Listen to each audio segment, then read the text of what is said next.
সাকিবের খারাপ সময়ে পাশে দাঁড়ালেন বন্ধু তামিম।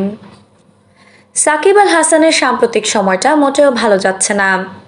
ব্যাট বল হাতে করতে পারছেন না পারফরম্যান্স। গত ওয়ানডে বিশ্বকাপ থেকেই মূলত নিজের চেনা ছন্দে নেই সাকিব। সবখানে এই অলরাউন্ডারকে নিয়ে চলছে সমালোচনা।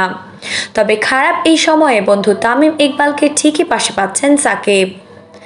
ক্রিকেট বিষয়ক জনপ্রিয় ওয়েবসাইট ESPN ক্রিক ইনফোতে তামিম এবারের বিশ্বকাপে নিয়মিত এক অতিথি।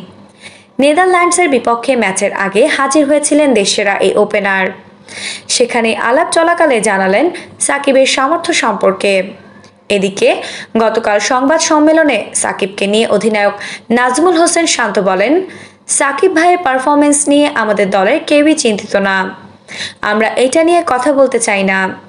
আমরা জানি তিনি বছরের পর বছর কত ভালো পারফরমেন্স করেছেন। মানুষের থেকে তিনি নিজে যেটা আশা করছেন সেটা গুরুত্বপূর্ণ।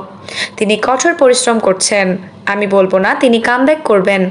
তিনি ভালো অবস্থানেই আছেন। আশা করব কালকে আরো ভালো পারফরমেন্স করতে পারবেন।